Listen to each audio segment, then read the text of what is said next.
our internet went down yesterday, and I literally was like, God bless. "What the heck what am I gonna do?" Like, okay, can't check internet, can't check.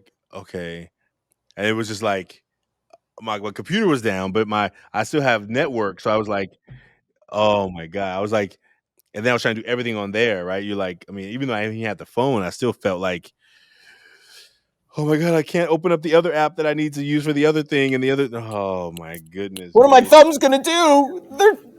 They're So, so useless right now. so I started trying to clean my desk, and I'm like, oh, maybe that would be a good thing to do in this interim time.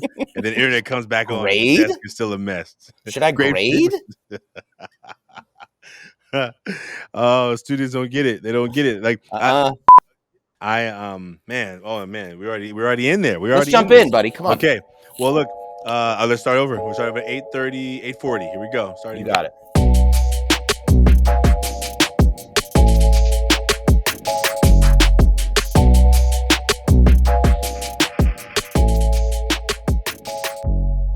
Welcome to the Taking Off the Mask podcast. My name is Ashanti Branch, and I'm really glad you've joined us.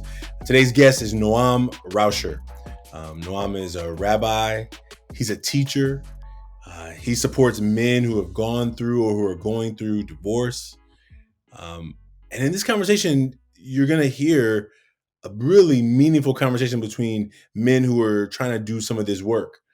What you can also hear is he and I both have experienced the Mankind Project's New Warrior Training Adventure, the NWTA. I think there's two things that came up in this conversation that I'm really excited about. First, I didn't know he was a warrior brother. And two, I should tell you where I am, because maybe you're already noticing that my voice sounds different, or if you're noticing the image you probably see is different. I am in Toledo, Ohio. I'm here presenting with Bowling Green University, the Project Impact Grant, and it has been an amazing day. Today was our first day of presenting, and the teachers who showed up today really had a meaningful experience.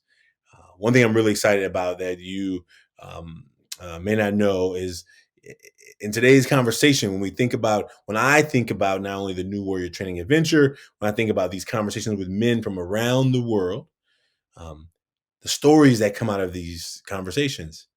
And I know that in Noam's conversation, he brought up a story that's from a story of antiquity, we call it, right? A story from the Bible. And regardless of what you feel about the Bible, I just want you to know the Bible is considered a scholarly literature resource. On many top lists of the best books ever written, it is always on the top of the list. But I believe the Bible in lots of different ways as well. I believe in it. But what came out of it is a conversation about Jacob. And if you go and read the story, if you know the story, you would know, and I'm not an expert on the Bible, but one of the stories in the Bible is that Jacob was in a wrestling match. And while he was in this wrestling match, wrestling for hours, really trying to get his blessing, get what he felt was owed to him or due to him. He wrestled for it. He didn't just say, "Hey, hand me what I'm owed." He was in a battle for it. If you know the story, there's a deeper layer of the story. But the part that I want to share and to think about is that how often are we in the battles for our goals and for our dreams and for our blessing? How often are we demanding of life and of what we believe in, that we're going to get that thing, that we're not just going to sit around and wait for it to happen, but in the work, through the work, we're going to go out and make that thing happen. I think sometimes, extrapolating from the Bible story is me thinking of my own life and my own story. Like, if I want to really do this thing, I want to have this podcast, I want to do these speaking engagements, I want to do these inspirational activation conversations with people to help take them from where they are to where they want to be, knowing that it's not automatic. Just because you want it doesn't mean it's going to happen. But today here in Ohio, in this room that I get to try and make this podcast still, the show must go on. This is part of the work that we get to do when we're pushing towards our dream, that everything won't always be in the studio of my office with my fancy microphone. Sometimes we're going to use the mic built into the computer. We're going to use the camera built into the computer. We're going to use a wall that's sitting here and a lamp that's just going to fall over while you're recording. All of those things are all happening at the same time. And it's okay. I wish you all the best on the journey of your life. I hope that you're inspired and activated to do something. I hope in this conversation you find something that is speaking to your heart. I hope that you take what you learned today and share it with someone else. Don't keep it to yourself. I hope you get a chance to make your own mask. Whether you do it online or whether you do it at home, please let us know that you're a part of this movement. We feel like there's a momentum stirring towards this movement, and we need you a part of it. That's what it takes. So thank you for being a part of the Taking Off the Mask podcast. As we move into the holiday season, we'll be sharing you our holiday schedule, and we're trying some new things. And so you will be listening and hearing some new episodes, some bonus episodes. And I don't know if they're going to be called bonuses or just different episodes, but they are going to be in the interim. There are going to be masks that we're going to be sharing on Mondays. Those are some new things that are going to be happening over this as we close out 2021, move into 2022, and we're excited to have you along with us. So please like, share, subscribe, share this podcast with somebody who you think could learn or benefit from it. And for all the people out there, wishing them happy holidays, and thank you for being a part of the journey with us. See you soon. I'm super excited to be connected with Noam, and he had a post the other day that was really like opening some new thoughts in my mind around men and masculinity. And if you haven't seen the clip from Saturday Night Live, I encourage you to go watch it. Called Man Park. Yeah. It's not only funny, but it's also sad in the same context of like how true it is. And so, Noam, welcome to the Taking Off the Mask podcast. Thanks for having me here, Ashanti. It's great to be here. Man. Well, the way we start the show is we ask the guests to just tell the folks what you want folks to know about you before we jump into this conversation. And I'm really glad you're here with us. Thank you very much. I'm a human being who identifies as a man in any way, in a number of shapes and forms. And I'm also a father. I'm also a proud Jewish man. And I practice as a rabbi, but primarily as a spiritual coach. I do a lot of teaching now. I love teaching them in the classroom, 40 hours a week. It's wonderful. But I also do a lot of spiritual coaching, and I guide any seeker, not just Jews, but anyone who's seeking and embracing life's challenges and being faced with life's questions. I help them walk through it with grace and dignity. And I'm also a divorce coach for men. I help them go through the process with confidence and direction so that they can get everything that they need out of the process. Nice. Yeah. Man, thank you for that. Thank you for that. I'm looking forward to being in this conversation. I just finished Man's Search for Meaning. Oh, what a great book. Oh my goodness. And I think it has opened up just a whole new thought process around life and challenge and struggle and pain and despair and suffering. And that's exactly right. Yeah. And I think I'm really excited about this conversation. I think what we've tried to do in this work around the masks, I'm surprised. I have been trying to read it for a long time, and I hit some parts that are kind of hard to read sometimes. But what I realize is graphic. And for feelers, right? If you're a person who doesn't feel, you can read it and be like, oh, it's just a story. But if you're a feeler, you have like, and feeling the words and feeling. I think that when somebody's suffering and you hear them share their suffering, you can be like, oh, poor them. Or right. But for me, when I feel it, when I hear it and feel it, I feel it. And so I have to take it in chunks, But I think that thinking about what he described in there, he talked about you're helping men go through challenging times, whether it's divorce or other challenging situations. How do you walk through those challenging situations? It's really around recognizing that there is a meaning to life, you know? That's exactly right. That there's some meaning in what you're going through more so than just this is shit and I don't like it and it's meant for pain. And I apologize if I curse. I hope that's No, it's okay. okay. It's absolutely. So, yeah, I mean, I think that's what it is, whether it's divorce or whether it's any other major life transition that you're going through, or even great, literal, real suffering, right? Like he speaks about people in concentration camps facing life or death circumstances on a regular basis, being treated like less than animals, right? Lower than dirt, right? Yeah. The difference between people who survived and didn't was primarily those who found a way to make meaning of it all. Right? There's little you can do about someone forcing you into a gas chamber, leading you to your death. But to the extent about living in an environment in which suffering is a regular basis of it, right? How do you get through that? You make meaning out of it in saying, this is for a greater purpose, right? This is to teach me something. I will gain something from this. It might be difficult, but I will be better off. And even in that piece, like on our daily operations, our daily walks of life, is we're trying to figure out how do we navigate all the stuff that's happening and get to a place where we don't check out before it's our time, right? Exactly. Right. And I think that Right. what I see with a lot of teenagers, and when I say check out, it could be lots of different ways. It's metaphorical, but it could be substances to disconnect. It could be drinking, relationships, fights, all the things that people do to escape being in the complicatedness of life sometimes, you know? Well, it's so funny too how in education, like that's primarily what we're teaching, right? Like we're not just like, yes, there's a factual kind of element of education where it's just like 2 + 2 = 4, right? There are certain truths that we have to convey to you, but the larger essence of it all is to say that like learning has real significance, right? And we're going to give it to you in any number of ways. Now you may suffer through the process because you don't like the early hours and you're like the teacher's telling you what to do, right? You don't like lining up and being quiet and all that stuff. Right. And you want to go home. I know what it is to be a student at 3 o'clock in the afternoon on Friday. Right. I also see it in my own students. But there is something to be said about the fact that, like, when you kind of strip away, the science of it all, right? The science of education, it really comes down to saying, like, you have open time here. And your growth is more than just you getting bigger physically in your body. It's a maturation. And that takes really kind of being in a community and a process by which you can learn things and get perspective.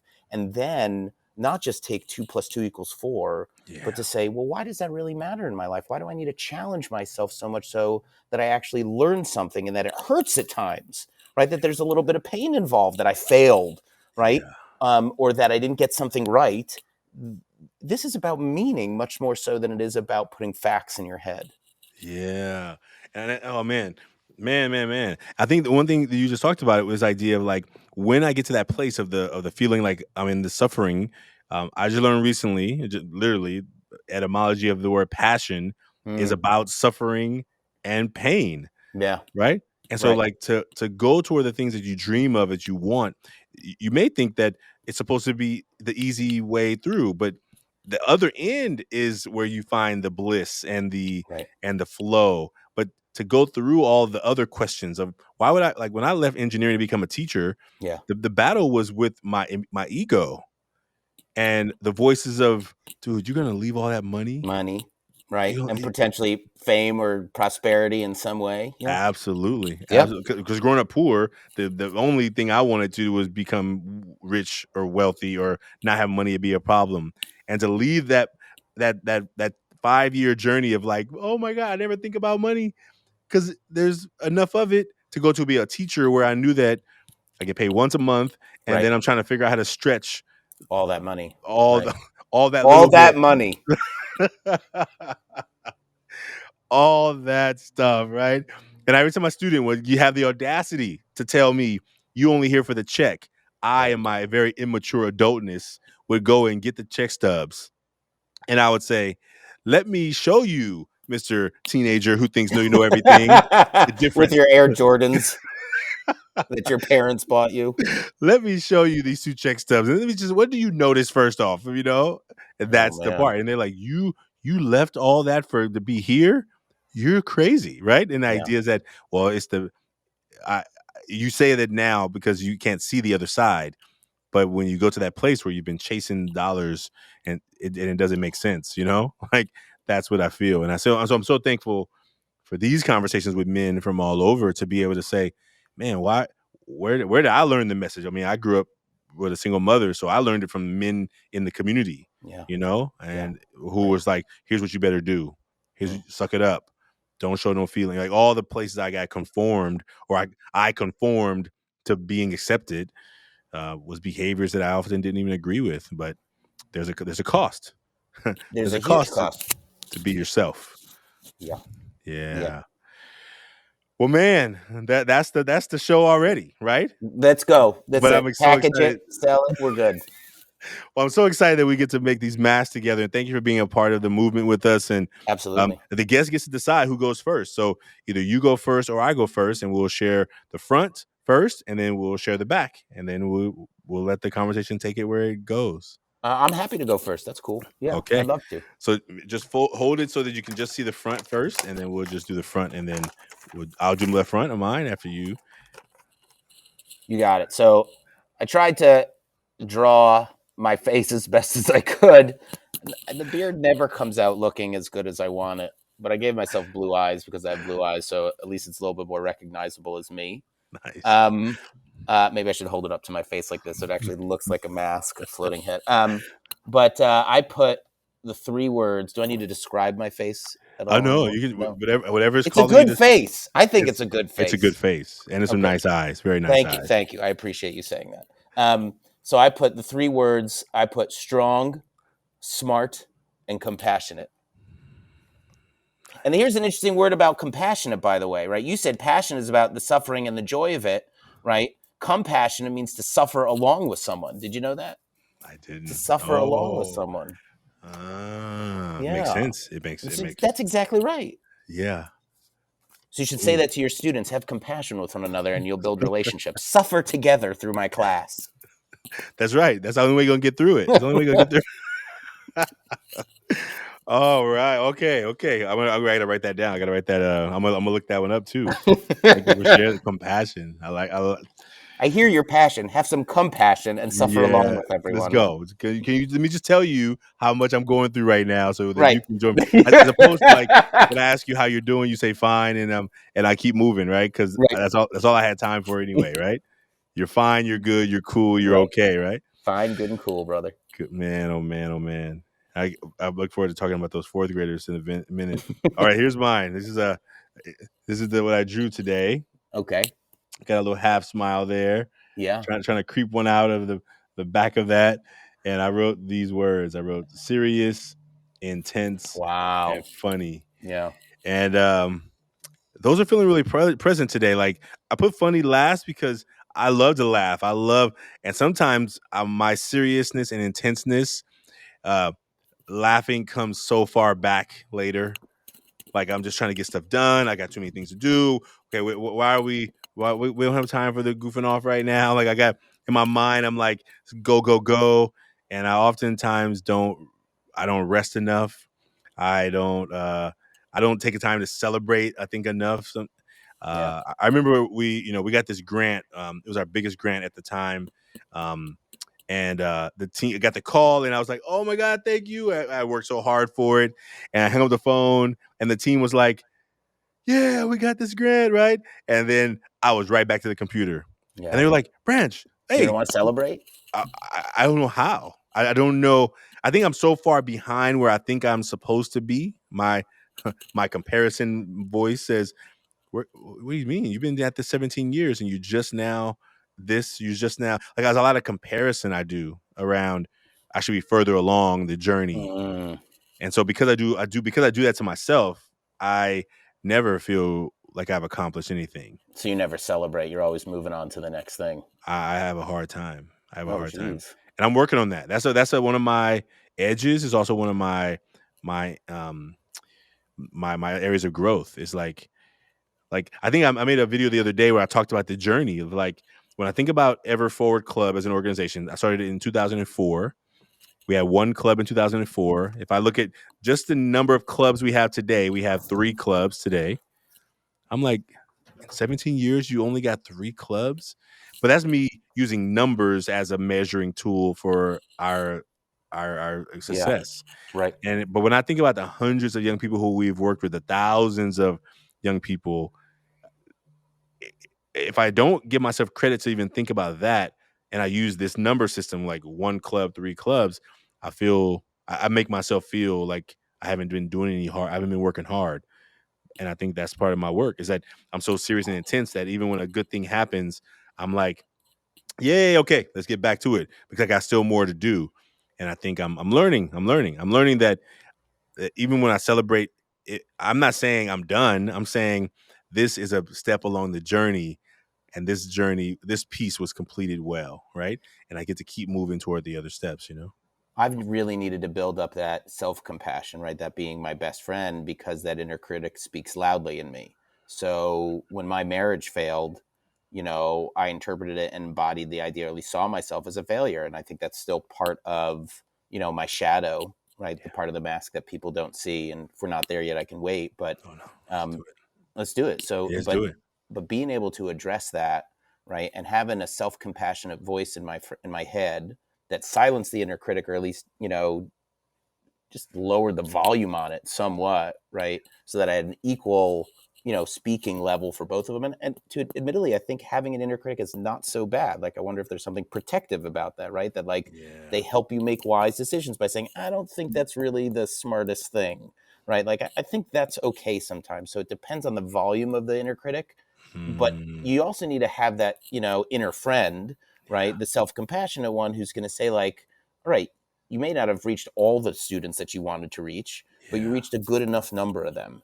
And that helps. And so what I said about myself in my marriage was, you made mistakes. Everyone makes mistakes in marriage, right? You both made mistakes. It's a two-way street. Yeah. But you also brought a lot of love and beauty to that circumstance, and family and support and security and strength and all the other things that you should have brought. It just didn't work out. And it doesn't work out for a lot of people. And that actually helped me much more in moving forward from the event, and then also forming other relationships in life, because there was certainly a part of me that, I carry a shadow of questionable self-worth, right? Like, am I really worth it? In any number of things, right? Are the things that I'm putting out there, right? Do people, the podcasts, right? Do people listen to those? Do people even care? Like, does any of that really matter? And ultimately comes back, do I really matter? Right? Do people matter that I'm around? Does it matter to other people that I'm around? That's right? That sort of thing. So I wonder about these things. And I think a lot of this is also wrapped up in probably a functional depression, right? That I carry around, that is exacerbated by seasonal affective disorder. I mean, and so like it all just kind of feeds together in that way. And having a self-compassionate voice helps to really silence a lot of that stuff. Ooh-wee. You didn't say it. You said a couple of things that just really stuck out to me, and I think that you talked about the self-compassion and inner critic. I think they sometimes ride in the same car. I was Absolutely. I was listening to something the other day, and I don't know what I heard and what I was thinking about, but I was like, why do I let my self-doubt drive? I Yeah. mean, why don't I just let it Yeah. be a passenger, be in there in the Yep. journey, but stop letting self-doubt drive. Mm-mm. Like I've recorded hundreds of head talking head videos. You know where they are? In the phone still. You know why? Because self-doubt is like, nah, you're there's a little blurry there. Oh, you missed up a couple of words there. Like Oh and so ultimately, God, I hate that oh, stuff. When I it's was in the sitting there. synagogue, when I worked in synagogues and I would give a sermon, right, there would be times where I would speak off the notes, right? People really like that, speaking off the cuff. But Yeah. sometimes your brain goes in weird directions. I don't know about you. You've ever had a word flub where you mix two words together, right? And it sounds like something completely different, right? Yep. Or you make a mistake in what you're saying. Yep. Like even if you correct it there, I go back an hour later and I go, ugh, ugh, what was that? Right? Yeah. And like, there's Yeah. no need for that, because I That's right. just gave a sermon to 250 people, right? Like they heard me, That's right? right. That's what I should be focusing on. That's The right. fact that on a Saturday morning when they could have been doing anything else, they came to hear me give a sermon That's and they right. enjoyed it, Yeah. right? Forget about the little mistake. Don't That's let right. that become the entirety of what it is. But if Yeah. you do, that's when it gets really dangerous, man. That's Oh when man. everything starts standing out. Absolutely. And I'm good at picking out my stuff. Like Yeah. if somebody picks up something I've messed up on, I probably had already picked it out, and or sometimes maybe a blind spot. But I think this idea of like thinking about how we treat ourselves. I think you said it earlier. How about we treat ourselves a little better? And I think Yeah. someone said, I know there's a quote, but I've heard it. Like, what if I treated myself like somebody I love? Like I would never That's the point. the way I Yeah. talk to myself in the mirror sometimes, Right. even without the mirror, just in my own head, right? The way I talk to them, I would never talk to people I love that way. Right. Like I'm so much more compassionate for others than I am for my own self. That's the way Yeah, it is. Yeah. For yeah, everyone, I think we forget man, about that. It's like, you could be really nice at work and then go home and yell at your family almost. Sometimes we hurt the people that are most close to us. And yeah. in those isolated moments, it's ourselves, right? You end up hurting yourself. That is. Oh man. All right. Well, I think we're ready to get in the Let's back. do this. Let's keep doing it, Okay, buddy. Come on. you're in it. You're in it. Yeah. So You want I gotta say first and foremost, it's really wonderful for me as a spiritual person and also a rabbi who studies the Torah that we're actually in a and I'm not going to get preachy here, but I just want no to tell you the worries. spiritual significance of it. That we're in the section of the Torah right now, the Jewish people at least, where we read the story of Jacob wrestling with the angel, and that's always been a favorite story of mine, and particularly having studied it further. I realized that, we talk about it being an angel, but the Torah actually states that it's a mysterious person, right? It doesn't give any type of title to them. So that leaves it far more open to commentary and questions. And so there's been a lot of speculation that maybe this is what we know to be the Sitra Achra, right? In Hebrew, right? Or in Aramaic, the Sitra Achra, which is the shadow, right? What Jung would call that, right? The part of the mask that we don't show ourselves. And as you know, right, Jacob is a complex character, Yeah, right? He's yeah, complicated because of the things that he's done, because of the wrongs he's committed in the life, the relationships that he's damaged, the mistakes that he's made. He carries a lot of shit around, a lot of baggage, right? Maybe he's yeah. got an inner critic there. And this is literally his wrestling match with the inner critic, who wins at, doesn't exactly win, right? Gives him a little bit of pain, right? Wrenches his hip, so he walks with a Yeah, limp. yeah. But that also leaves him older and wiser, and as a new person, he becomes Israel. So, like, this whole thing about confronting the shadow, looking at the mask, can actually be a real strengthening, I think, event, right? Because then it teaches you how to do something really with them. That's right. That's right. Oh man. Oh man. Yes. And as I hear you say that about this wrestling match, and I think about that wrestling match and how many men wrestle Yeah. with those things Right. are that they try and ignore, but they need to wrestle with it to get through it, Right. right? Like like the only way to get to their blessing is to wrestle with that thing, with the what causes what causes the addiction, what causes the disconnection, what causes Exactly. the grandiosity, right? What are the things I got to wrestle with to get to? And it's not going to be easy.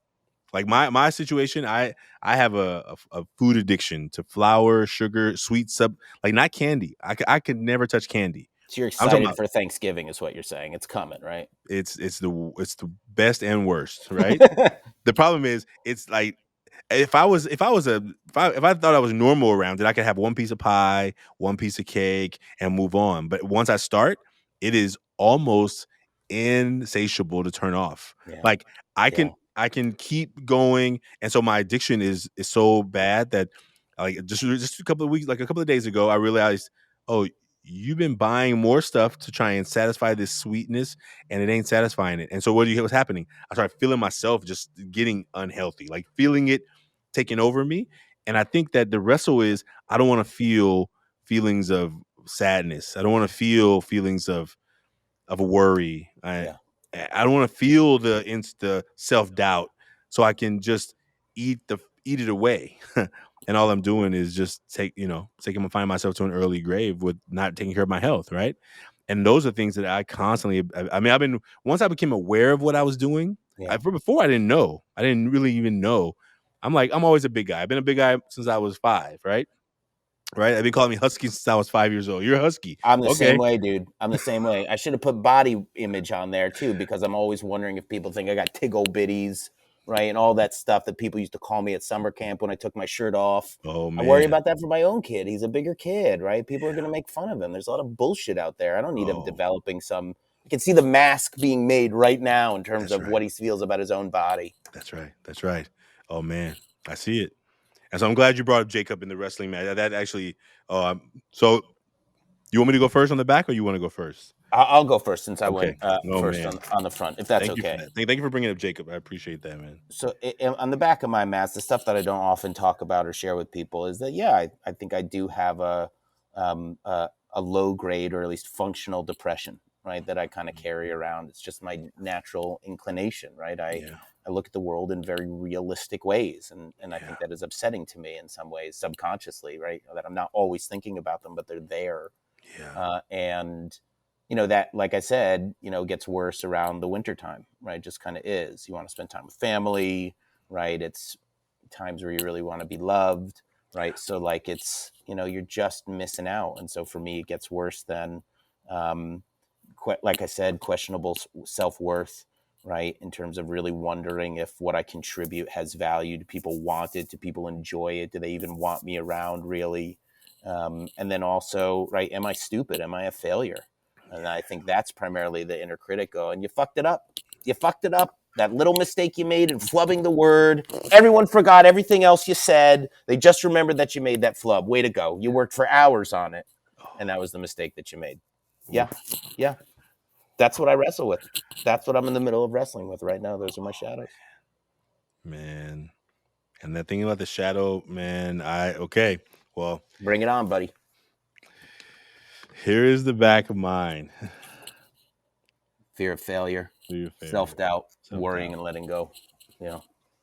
Those are the ones. And I think when you talk about failure, am I a failure?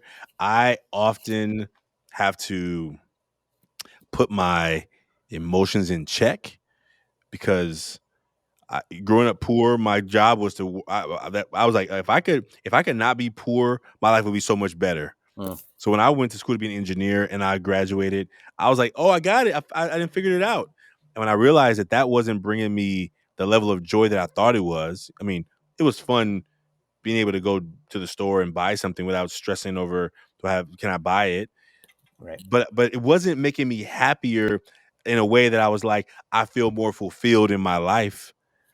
And I realized that sometimes, like as a teacher, I'm so glad. I don't think I knew you were a teacher, but I'm so glad to hear that because I think sometimes when I went to school to become a teacher, the doubt jumped in big time. Like, what are you doing? Are you crazy?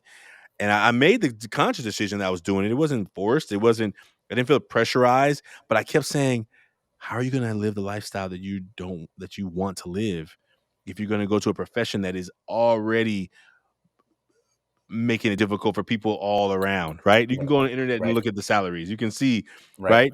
And most people who don't know about what teaching is, they think that you get paid for 12 months, but you only work 10. No, you get paid for 10 months and you don't get making money in summer unless you work in the summer.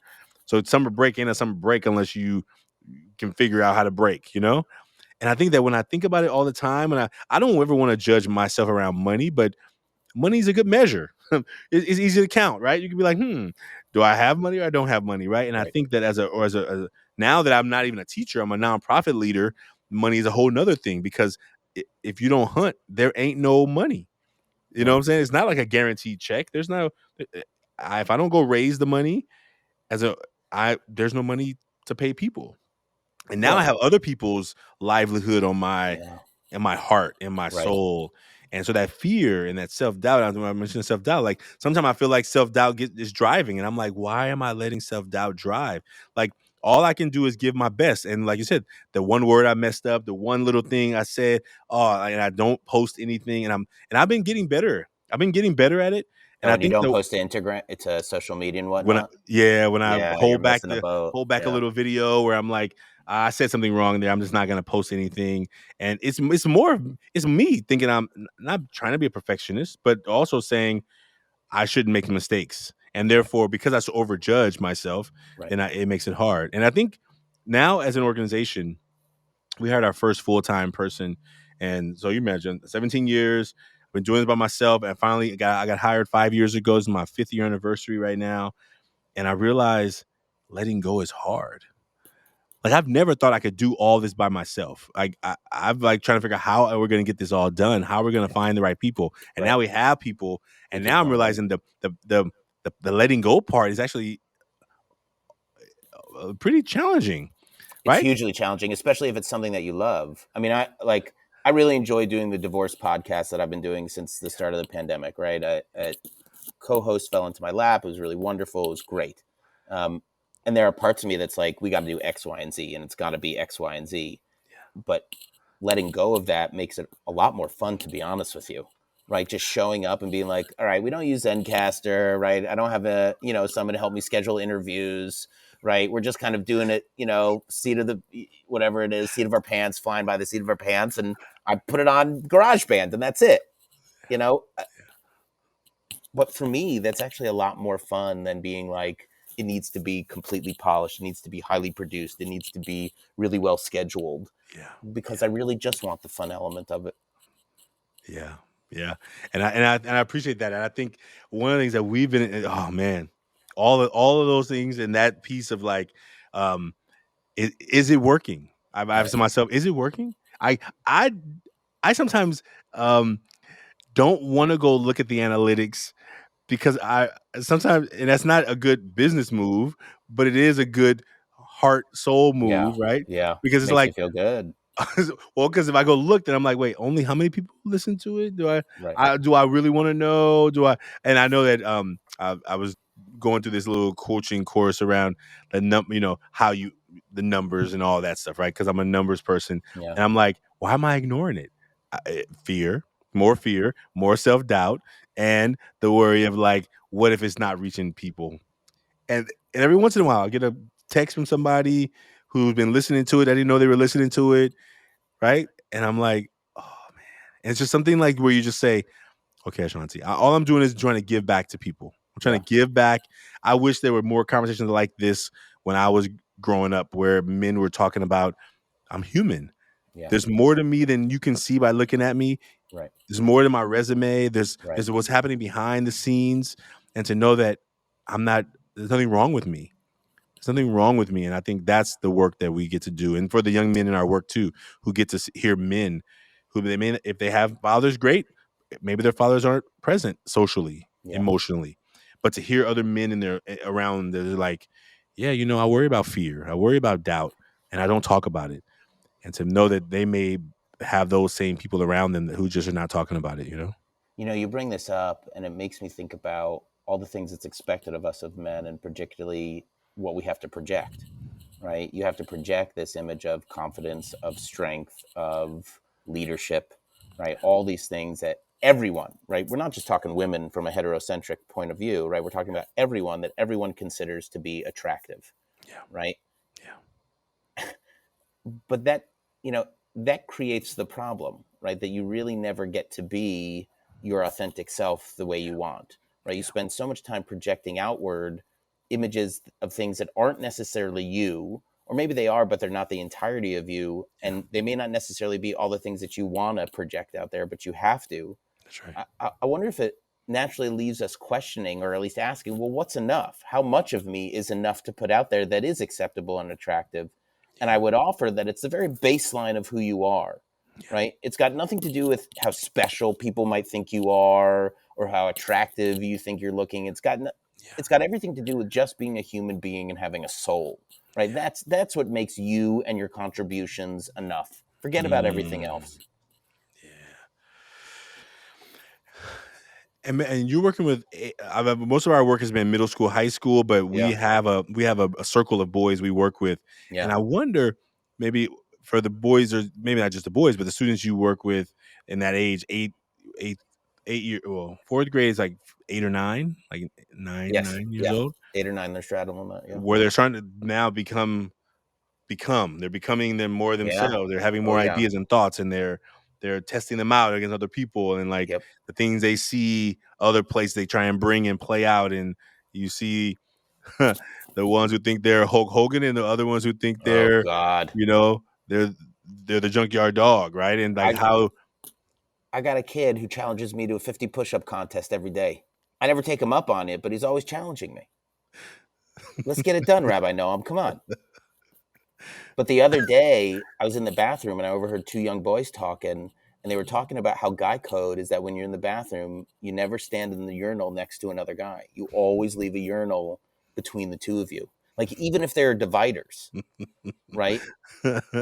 Because you're not supposed to look at another guy's junk, right? And Yeah. you're not supposed to look at another guy in the eye in the bathroom. Like, there's a funny YouTube video about this. It's all baloney, but like the things that they pick up, right, that they've already, like assumed or what makes you a man or how men behave.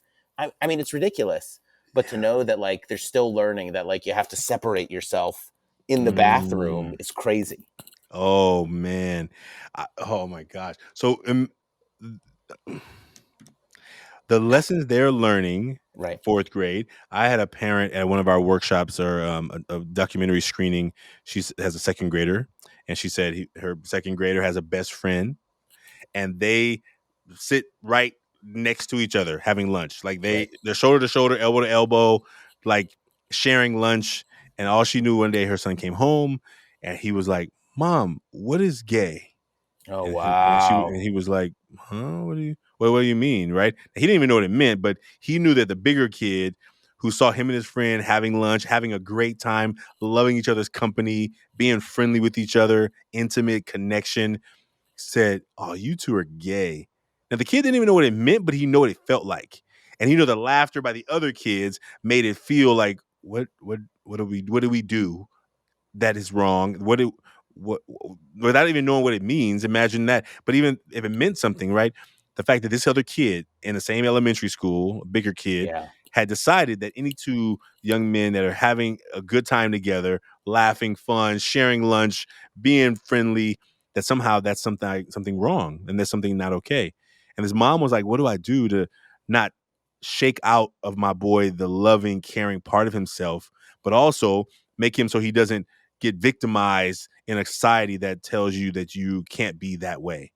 And she said, I'm debate, like what to tell him. Like, do I tell him to stay Right. away from his friend? Do I tell him Right. don't sit Right. close to each other? Do I tell him to don't share lunch? Like, what do I have to do now as a parent to help my boy survive this world? And she's trying to do it by herself. And I said, oh man, I felt for her because I know the feeling, right? I know the feeling as a boy being told certain things, Yeah. right? As by other boys, conforming you to always having to be disconnected, arm's length away, right? You can't get too close, right? All the norms. When deep down, I think we just want connection, but we get it chased out of us, or we get the desire nurtured out of us. We say, "Oh no, I can't want that. I can't want to have close friendships with anybody." Right? Unless it's Well, about sports or football or, some of the normal things.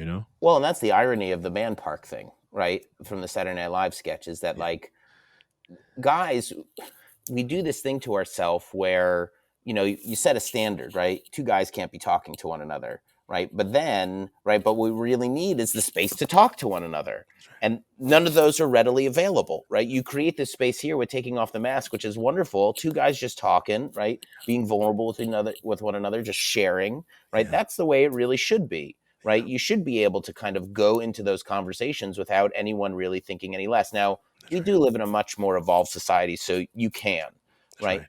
But the sentiment is still out there that it's not okay for guys to do things. And I think that's the biggest struggle. That's what like manhood, if you will, like all men, I think, are trying to collectively wrestle with, if we're keeping with that theme, Yeah. because we're all trying, at least my hope is that we're all trying, right, Yeah. to improve humanity in some way, Yeah. right? And we Yeah. need those spaces to be able to do so. We need safe spaces in which guys can drop into that boyhood, Yeah. right? That kicking the ball or throwing the ball or goofing around and roughhousing with each other, or telling jokes, whatever it is, Yeah. right? In a safe way that it's not disrespectful or degrading of anything, Yeah. but then allows them, because being in those moments and acting that way, I believe takes us back to a boyhood element of ourselves, Yeah. which at some point was beaten out of us, right? Either physically, right? Yeah. Unfortunately for some, but also emotionally for others, right? And Right. verbally for others, to say, like, that's immature. What you're doing, you can't be doing,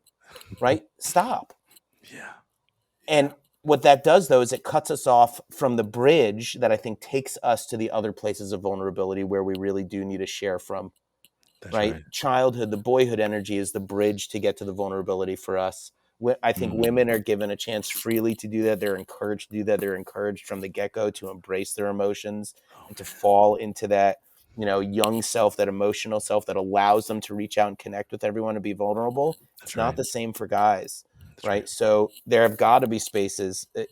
I do want to say, while the sketch was funny, I thought it missed a lot of major things about manhood and masculinity today. It Yeah. does address how guys find it to be weak to ask for help, and this is what gets in the way of intimacy. I thought that was Yeah. really wonderful. Yeah. But at the same time, well, why is it? Why is it that we have difficulty with intimacy? Why is it that it's not okay for us to ask for help? Right? That's Why right. is it that we're alone all the time and we don't necessarily know how to relate to other people? That's right.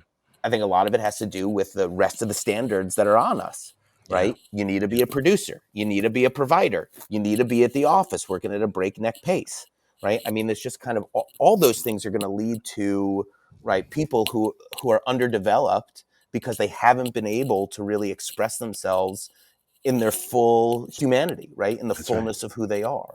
That's right. And I think that even something as simple as, and I think what you were saying, what brought up to me is I remember the first time a man told me that he stayed home and took care of the house and the Mm, kids. Now, as a person who thinks that I think everyone should be able to do whatever they feel best right. suited to do. I remember just my own self feeling like, huh? Like almost like, huh? You do what? Say it again? Like say it again?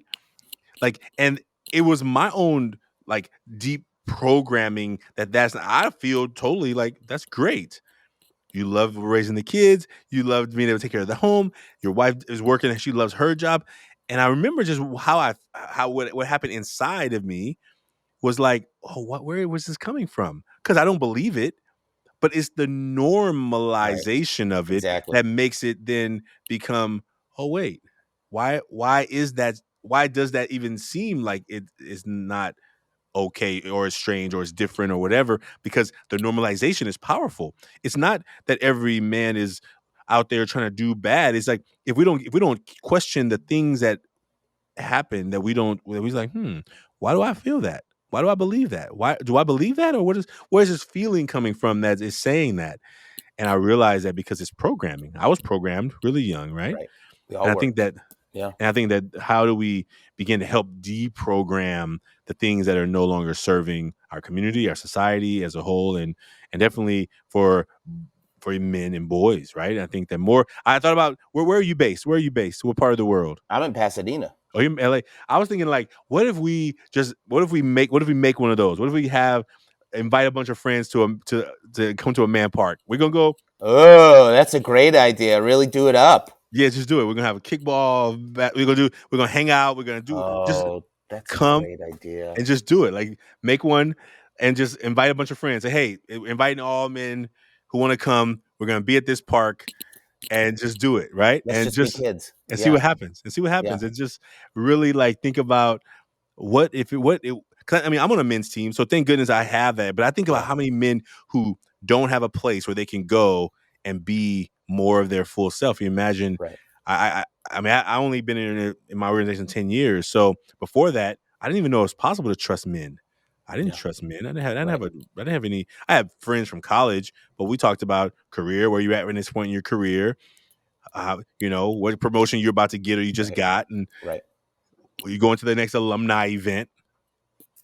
But When all you're those things, when you're trained and conditioned from a young age to know that you have to go out there and in some way it's kill or be killed, right? You see your father leaving, right? For yeah, those of us who are lucky enough to have fathers to see leave for the office, you yeah, realize that it's a solitary, moment, right? It's an individual moment.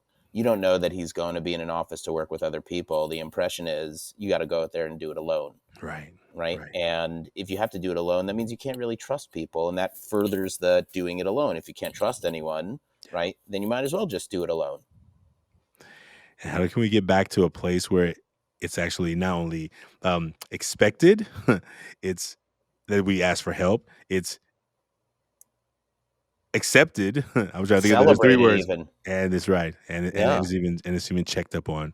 right, Hey, how you doing? You doing all right? Yeah, I mean, right. the other way when you ask people how they're doing and you actually confirm, hey, are you sure?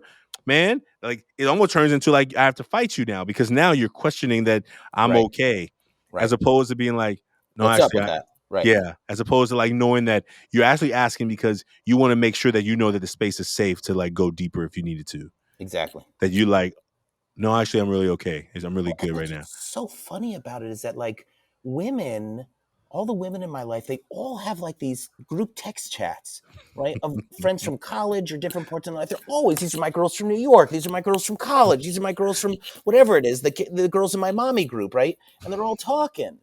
And guys don't do the same thing on a regular basis.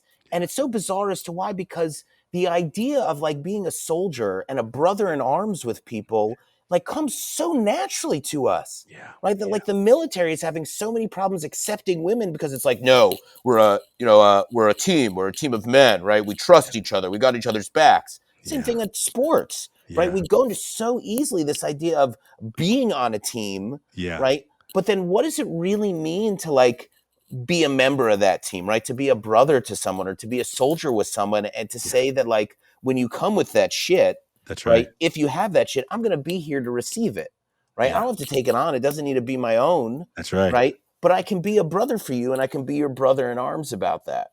Right. Oh That would man. be, I mean, that's what's really fascinating to me is that, like, it's so easy for us as guys to do it on a superficial, we're going to march into battle together, Yeah, right? We're yeah, going to go to the football game together, yeah. right? And it's so difficult to do the other things, which is like just reach out and say, I had a really shitty day. Someone was Man, an asshole to me and it made me feel really sad. man. And to know that it's good. It's actually expected that you do that, man. Thank you. Right. And I'm not here to fix it. I'm just here to let you know I see you. Right. I see you. I'm with you. Right. Yeah. Oh man. Well, listen, I'm telling you, thank you. Thank you for being in this conversation. Thank you Absolutely. for. I feel like what we always know in this work is that what if we had a space to do this on a regular basis? And I think our work is supporting. I have an office phone that doesn't ever work until I'm on a Yeah. recording. Yeah. Yeah, I hear that. so that's what's happening. But um, I think about it in saying like if we could create more spaces for more men who don't have a space like this, who don't have Right. a space to explore what are the things I'm talking about all the time and what are the things I'm not really ever talking about, and to know that you can be accepted and expected and respected the same. I think we could make the world a lot better, and I think that that's my goal, one mask at a time. And so Yeah. thank you. And how about this? Will you tell folks how maybe somebody resonated with the work you're doing and they want to Yeah. reach out? What how can they reach out to you? How can they find you? Tell us, or any last words you have for people who are listening to you and Yeah. who are trying to find their way even in this moment. So I think it's always there's a wonderful concept in Judaism called tzimtzum. It's from the Kabbalistic tradition. It occurs when we learn about it when God creates the world, right? That God was like all over the place. And Mhm. so God contracted God's self to kind of step out of the way and allow for creation to take place, right? Literally removed God's self, removed God's self from the environment. Um, I wonder what that would be like if, as guys, we took a moment of pause to draw back, right? To pull back the Mhm. projections, right? To do a contraction, pull back whatever projections we're putting out there and say, like, okay, what is all this space that I have to really put who I want out there, who I am out there, right? Yeah. And to create that. I wonder what that would really look like for all of us, not only for guys, but to pause and to say, there's a lot of bullshit coming my way. There's a lot of demands on me. There's a lot of people asking me to be something that I don't necessarily want to be, right? Yeah. And so, how do I step back from all that, quiet the inner critic, right? Mm. And look at this blank space to say, like, I can be whatever I want to be. And what I have is already enough. What I am is Yeah. already enough. But Yeah. I can put something else in this space that is authentically me and makes me feel really good about that. That isn't a Ooh. mask, but that is the entirety of who I am and that people will love. Oh man. Oh man. Yeah. I'm daily working on quieting that other stuff. And so I appreciate that. And I hope that we will. I mean, I hope that as you're helping men do that, as we help men with through this platform do that, quiet the noisy voice that's telling you you're not enough and just stay, Yeah, get present, exactly. Um, Do you want people to, if people want to follow you or see what you're up to, is there a way? Please. Yeah. Yeah. You can find me on Instagram. I post personal stories, but also primarily the podcasts that I put together, the Jewish Divorce Podcast or the Jewish Divorce Project. The Jewish Divorce Project is the name of the podcast, available on iTunes and Spotify and Stitcher as well.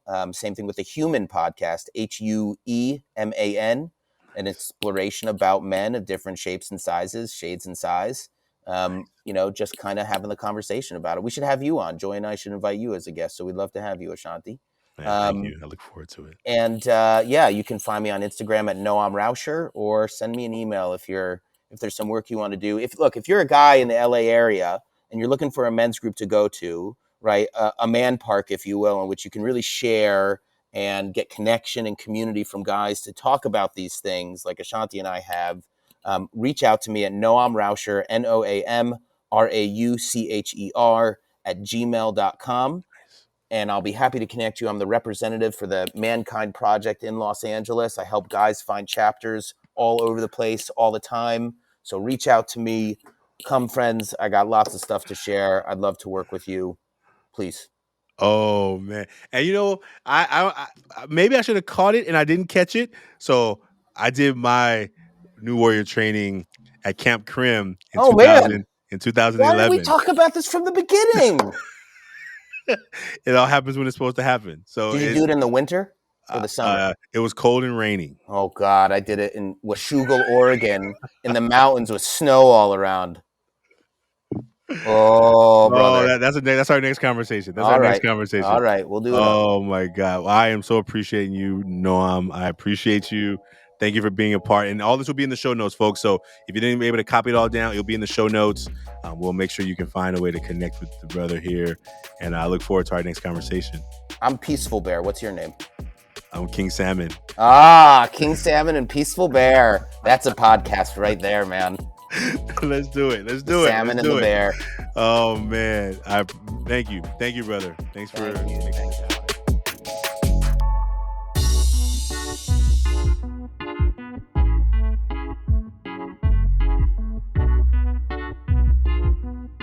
Taking Off the Mask podcast is produced by Ryan Louie. Editing, videography is also by Ryan Louie. Graphics by Kelly Wong.